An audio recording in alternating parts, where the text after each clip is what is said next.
All right, welcome back to the Takacs McGinnis Elder Care Law News Hour. I'm Tim Takacs, and we're back with Grace Sutherland Smith of the Council on Aging and Dr. James Powers from the Vanderbilt University School of Medicine. We were talking during the break about the Tennessee Commission on Aging and Disability Needs Assessment that just has been released. Grace, can you tell us a little bit more about that? Sure. So TCAD just released their needs assessment, which they do as part of developing the state plan on aging.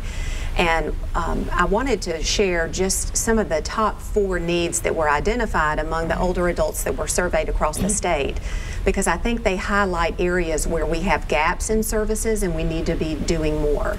The areas that were of most concern were housing, particularly affordable housing, transportation, nutrition, and financial concerns, having enough money to be able to afford to live out all your years. So those are areas where certainly affordable housing is a big issue. We're hearing a lot about it. In terms of workforce housing, we would like to see more of the conversation about housing for older adults as they age, both supports for you in your home modification programs, home repair programs, more resources for that type of thing to support you as you age in place, but also more affordable options for living through your years. Right, and Grace, it's important to realize too, the World Health Organization has looked at developed countries and how much they spend on home and community-based services. And for most countries that are close to us, Germany, France, etc., England, they spend about $2 on home and community-based services for every $1 on health care expenses.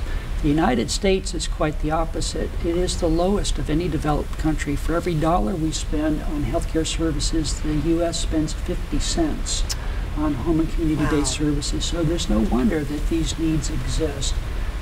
And we recently heard, just to add to that, that there are 10,000 people in Tennessee on the waiting list for the Options Home and Community-Based Services program.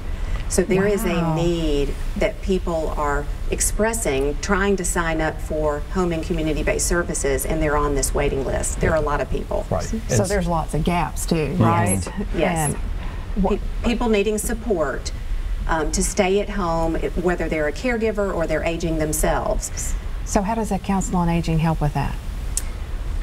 Through initiatives like Senior Ride Nashville. When we identify gaps, we bring different organizations, public, private, government agencies together to talk about issues and then develop collaborative solutions. And Senior Ride Nashville is a great example of that. Now, Ed, when he was talking about Senior Ride of Nashville, he was talking that it was supported by state government. We've had state government, TDOT has been part of the coalition. Gotcha. Not necessarily supported by state government, but we've had state government involvement. And we have worked off of the Governor's Task Force on Aging report. So I think it depends on what you mean by support. Not financially. Not financial is what I'm saying. In other words, from the governor on down, we're becoming aware more and more of these gaps. Is that right? Yes, and it could be that as Senior Ride Nashville launches and other volunteer driver programs start around the state, that there could be opportunities for TDOT to help fund these projects. So we're not ruling that out whatsoever. We've also, what I wanted to say is that there are hundreds of these volunteer driver programs all around the country that have been operating very successfully for years. And we have modeled Senior Ride Nashville after Austin, Texas, their Drive a Senior program, and Blount County's Smiles program here in Tennessee. I've heard a lot about that. So what about some of the other programs, I think through the Older Americans Act programs, like the Meals on Wheels? Home-delivered meals. I'm glad you brought that up, because one of the things that we really want to make sure are in place are programs like home-delivered meals that really reach isolated, homebound older adults, because they tend to be more at risk for being the victims of scams. And we are seeing problems with more scammers targeting isolated seniors, particularly those with cognitive impairment. And so home delivered meals, there's also a program called SCAN in Wilson County that the Sheriff's Department runs. a wonderful example of how a community comes together and reaches out to older adults, makes home visits, checks in on them, and then connects them to services they may need.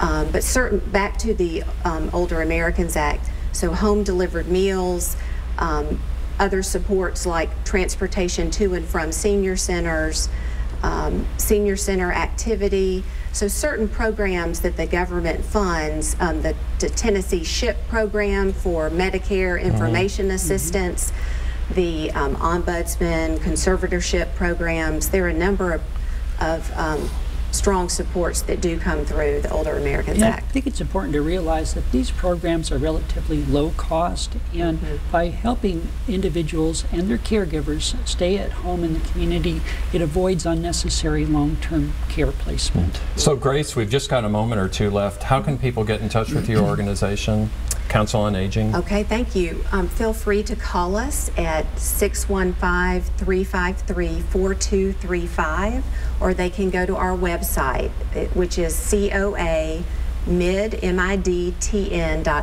Okay, and Dr. Powers, how can people get more information about what you do?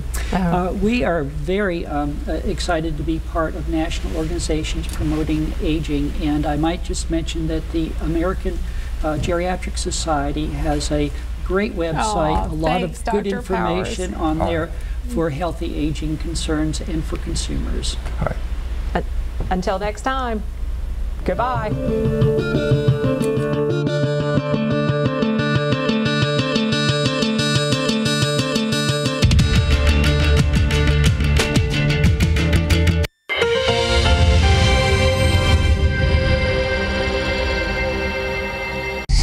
Call Bart Durham Injury Law at 242